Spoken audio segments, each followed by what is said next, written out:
My name is Brian Dormer. I am the coordinator of the massage therapy program and one of your Anatomy and Physiology 1 teachers this semester in the fall. As you can see on this slide, there is another teacher. Her name is Jillian Good. If you have Jillian, your classes are the ones that run from 8 to 11 on Monday morning. If you have me, we are Tuesday evenings or a late afternoon from 4 till 7. So we are in a bit of a need here to do this electronically because next week, or our normal times for classes Monday and Tuesday, Monday is a long weekend and Tuesday is orientation, so there's no classes. So I felt that doing this, what's called a screencast, doing a number of them, would allow me and Jillian to get out the information for the first week, which will get us going and sort of on time for the rest of the semester. So my name is, again, Brian Dormer. My office is in M Building, 320 F as in Frank. You can see my phone number there, my extension, and my email. As well, you can see Jillian's name there, her office number, her phone number and extension, and her email as well. I would recommend that if you want to get a hold of your teacher or meet with your teacher, it is always in your best interest to email the teacher first for two reasons. One is it's better that they're kind of busy. They may want to meet with you as well, but they will need to book a free time to be with you.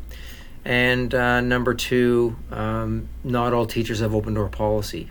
I myself do have an open door policy. If you come by my office and I happen to be available, I will gladly speak with you. If I'm not here, that means I'm not here. And if I'm with someone, of course, I can't speak with you. So as I said, it's always in your best interest to email me or Jillian to set up a time to meet with us and with any kind of issue that you have, whatever that may be. And lots of issues do arise. And what I find most times with students in first semester is because they're unsure of who to speak to or how to speak to someone, they tend to get themselves a little bit behind the 8 ball. I don't want that to happen to you. I want you to feel completely comfortable with speaking to any of your teachers. I know that everybody on the staff is quite willing to speak to students, quite willing to support them in their success while they're here, and are always open to anything that's going on, and able to help you know the right person to send you to, know the right person to get involved with you. We are here to support you in your success. We are not here to be giving any punitive rules and regulations out to you. So please, if you find yourself stuck with something, reach out to any of your teachers at any time and they will gladly meet with you and help you in all the things that they can. So moving on to the next slide, we are in A&P 1. I just thought I would give you some goals for this semester, and within the context of that, we will talk about a number of things in this slide set. First and foremost, the goal this semester, you're going to learn how to use medical terminology. Medical terminology is its own language. So within the context of anything medical, whether that's massage therapy, nursing, dental, physicians, paramedics, we all want to speak the same language. What that does is it ensures that there is no mistaken miscommunication when two medical practitioners have a conversation when talking about something else. And the medical terminology course is a self-directed, self-study course that you will do on your own time and is entirely online. I will get back to that later.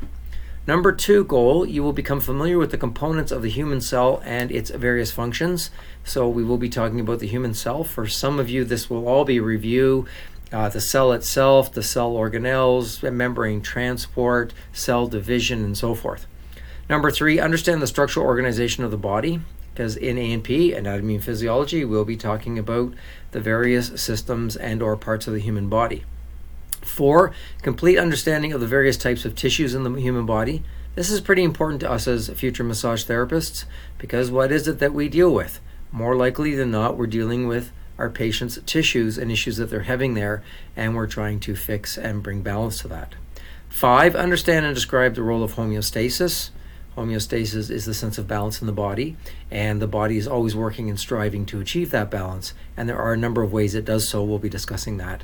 And number 6, describe the structures and physiological processes of the integumentary, which is the skin, cardiovascular, lymphatic, and respiratory systems. So at the end of this semester, you're going to be able to do all this quite well.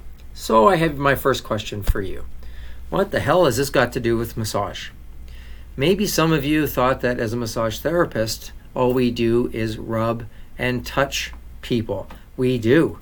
But behind that, there is a lot of knowledge that your therapist has when they're doing some of these techniques and they're touching you. They are going through body systems, structures under their hands, interrelationship of ligaments and tendons and blood vessels and nerves and so forth.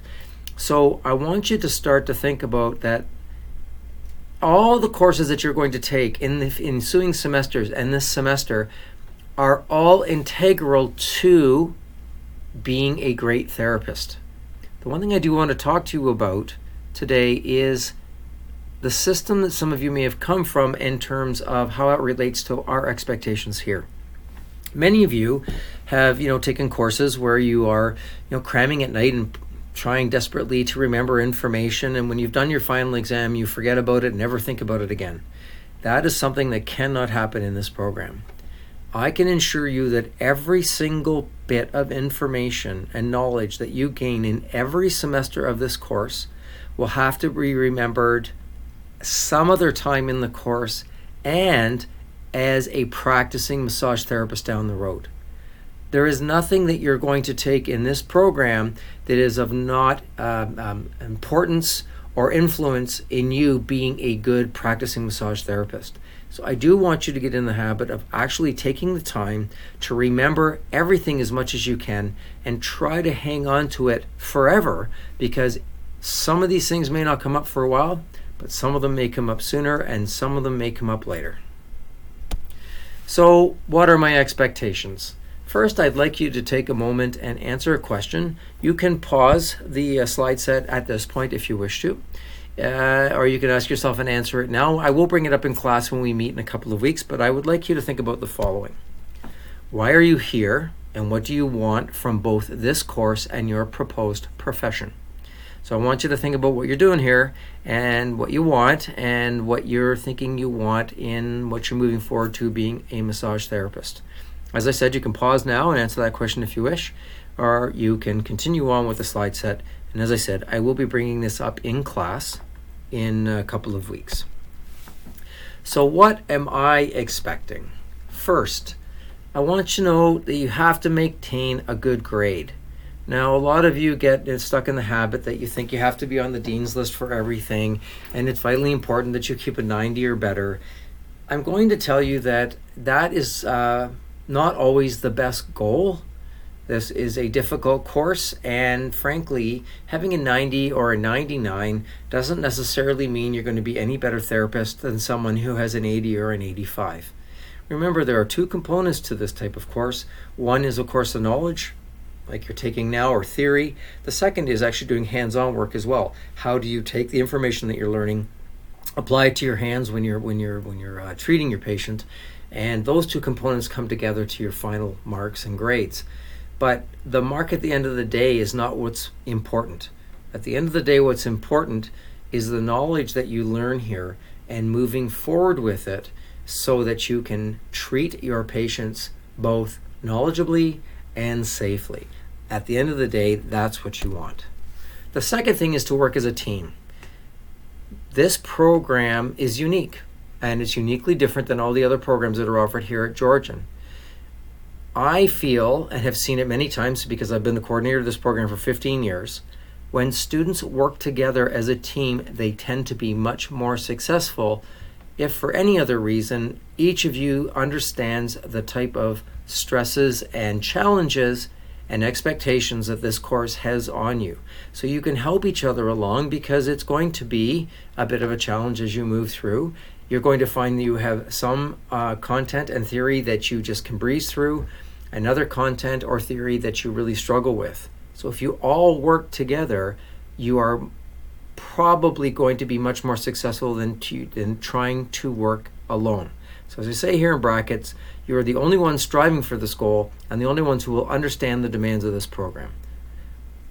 As a segue to that, studying alone is not a great thing either. So if you're studying in a team or a group of 4 or so, that's great. Having study partners is just as good, but studying alone every night, all the time, not interacting with anybody is not necessarily a great strategy to being successful in our program.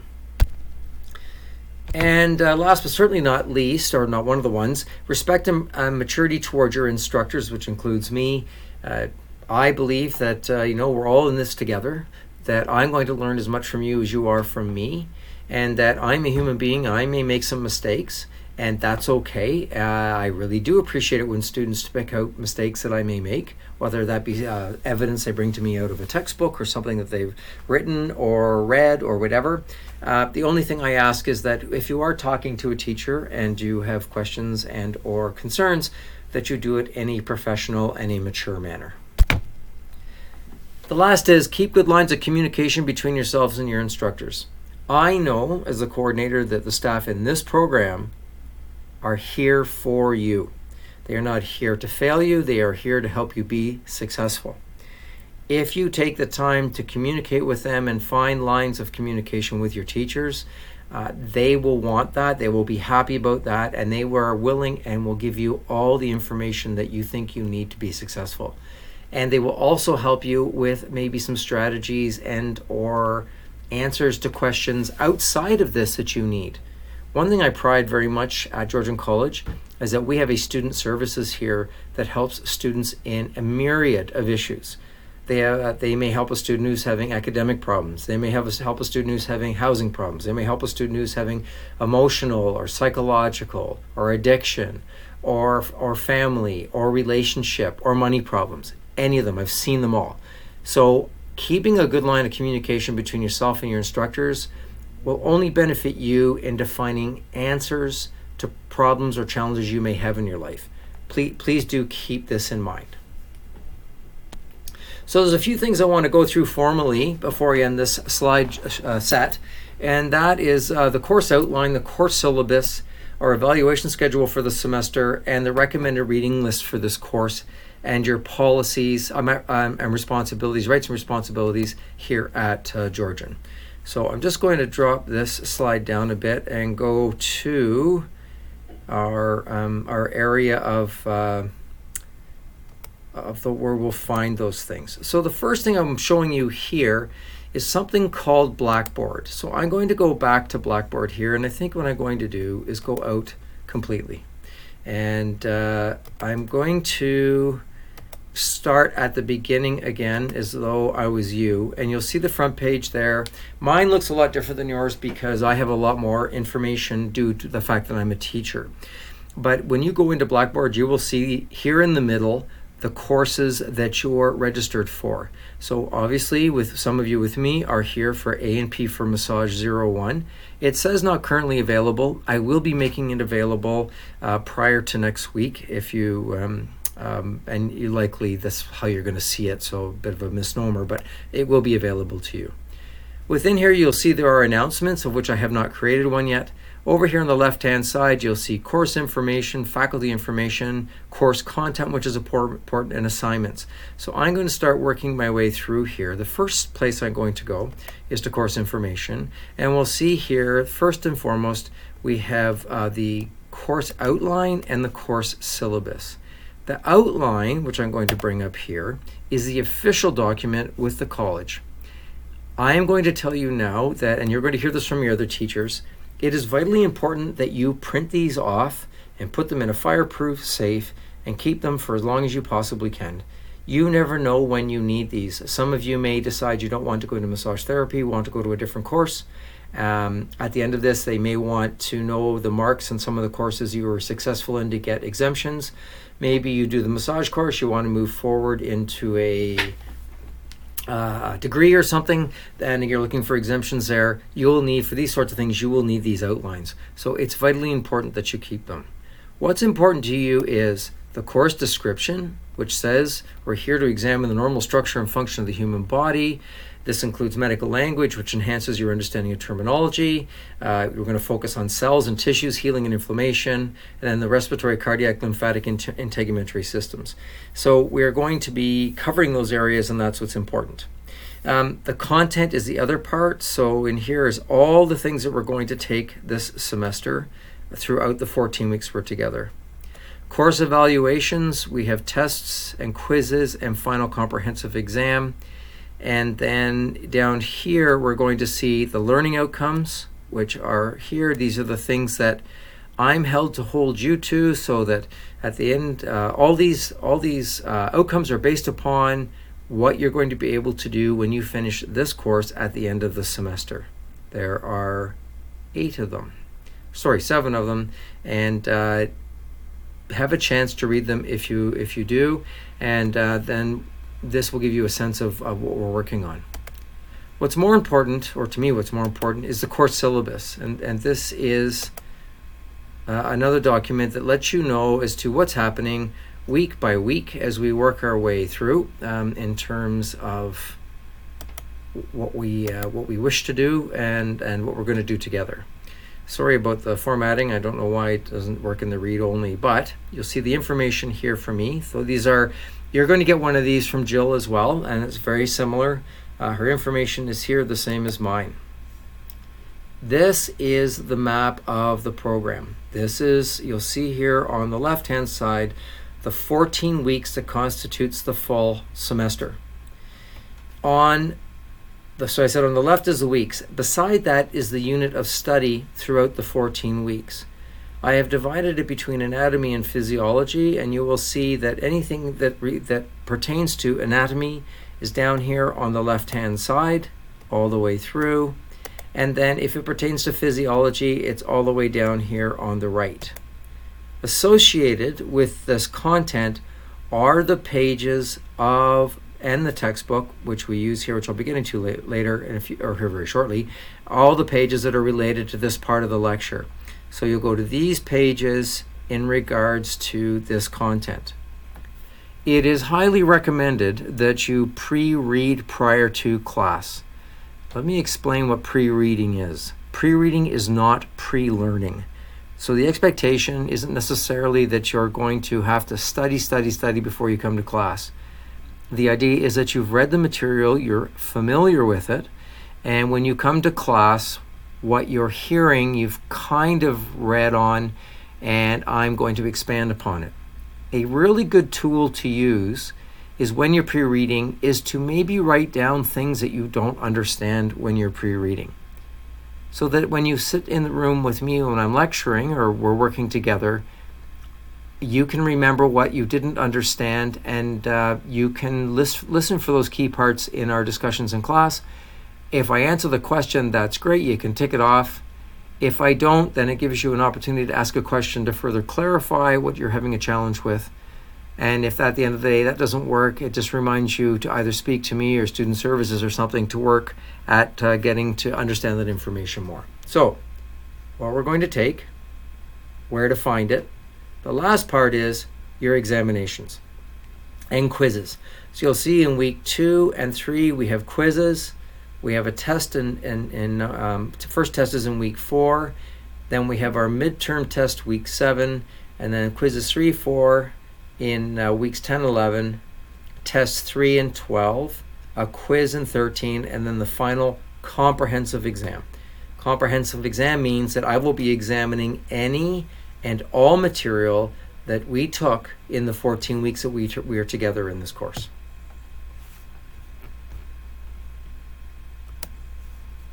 Okay, that's the course syllabus. So you saw on the course syllabus something about medical terminology. As I said earlier, medical terminology is a self-directed course that you're going to work on your own at home or work or wherever it may be. Here is how it's going to work. You will see here on this page, there is a hyperlink to medical terminology podcasts on a webpage called Podomatic. If you click on this hyperlink, it will take you to Podomatic and my podcasts. There are 4 modules, and within those 4 modules, I will be speaking in those podcasts. As part of those 4 modules is a terminology manual. And within this terminology manual, you will see that there is also 4 modules. First one is, what is a medical term? So here's how it works. You listen to my podcast. You then work with the associated module for that podcast. When you are feeling comfortable, you will then go back to Blackboard, and in a moment I'll show you. You will do the quiz for Module 1. So we've listened to the module. We're working here in Module 1 manual.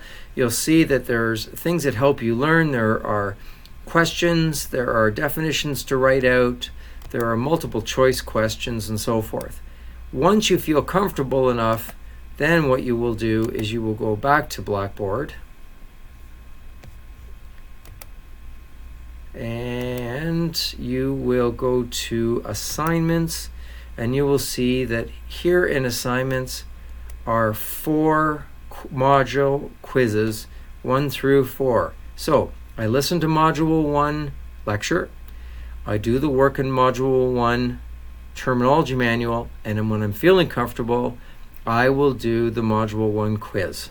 I can tell you that the quizzes do have a password, and that password is found somewhere in the podcast. It's kind of my way ensuring that you listen to the podcast before you do the quiz. I will be repeating this in class, but let's be clear. Listen to the podcast, do the work in the manual, then do the associated quiz. When those are done, you don't have to do them again. You have until the end of Friday of week 4 to get all of these quizzes and content done. So that's basically 1 a week. If you want to rip through and do all 4 in a week, you're quite welcome to. It's all at your speed. You want to work together in partners, you can do it there as well. It doesn't matter to me. It's just that you have to have all 4 of these done before week 4. The next thing I want to talk about is the recommended readings list to make sure that you've got your textbooks. So if we go to the syllabus here,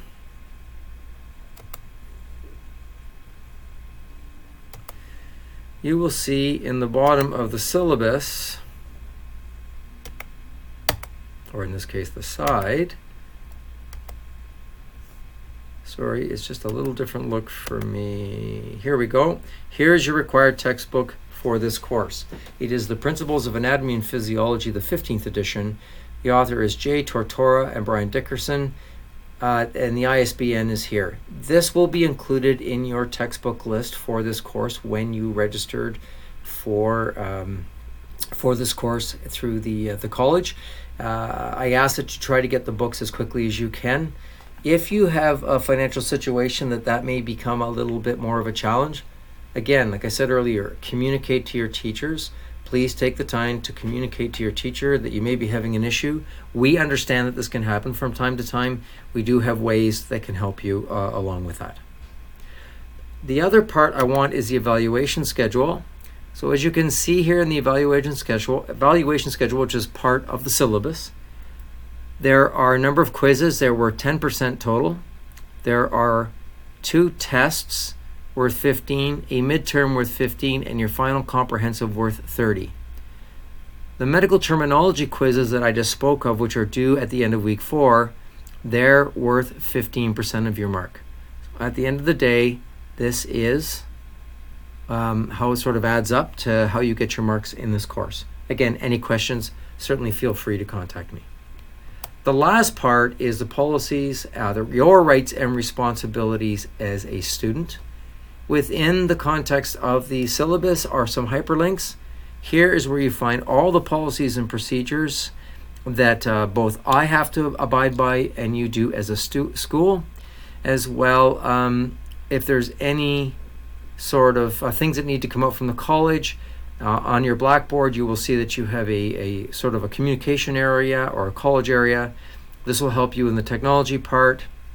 Academic misconduct is here, so if there's any issues in and around academic misconduct, there's the hyperlink there. And then behavior in class, you are held to a professional standard of behavior in the classroom. This also lists the various areas that are addressed in that area and what you need to do to make sure that you are working at the best that you can. So, student assistants here, we do have student representatives, representatives here that help students when they need to gather some strategies to be a little more successful. They're called advisors, student advisors. We're getting a new one here. I'll be putting an announcement out to who that is and probably bringing her into class for a short period of time as well. Couple of things for maximizing your grade. Number one, often the main indicator of how well you do in a course depends on how well you learn the material. So as a general rule, I say here, most students need to spend at least 1 hour studying and preparing for every hour spent in the classroom or lab. So you are going to be spending time with your face in a book if you want to be successful in this course. It places demands on you and you need to spend the time at it. Secondly, as I said earlier, many students leave their studying until the night before a test. This is a habit that happens with students all the time. The problem with this habit is that it doesn't allow you to learn the information. It gives you a short-term memory on content and then you forget about it after. Remember I said at the beginning, you need to remember all of this information forever and ever and ever so that you can be a successful therapist and a successful student. And the other part is make use of the college resources to help you become a better student. As I alluded to earlier, student services here is something that I find very, very good, and there's all kinds of people here that will help you with any specific challenges you may have. Physical, mental, emotional, whatever it may be. Last part is my teacher's philosophy. I believe that one of the most important learning tools is the creation of a safe classroom environment. Each of you should feel that you can ask any question at any time, safe from feeling uncomfortable. What is also important to me is that I present any and all concepts in as many different ways as possible, thus ensuring each of you and your learning styles are met. That said, this does not mean that I will be using everyone every time. I also always tell a new class that I am open to any and all concerns that come up within the classroom setting. Please feel free to contact me at any time, and I will always work together with any individual and/or class to resolve any issues. So this is the end of the first slide set. I thank you for your time. There are 3 or 4 more to come. Once you get this one done, please move on to the next. Thanks.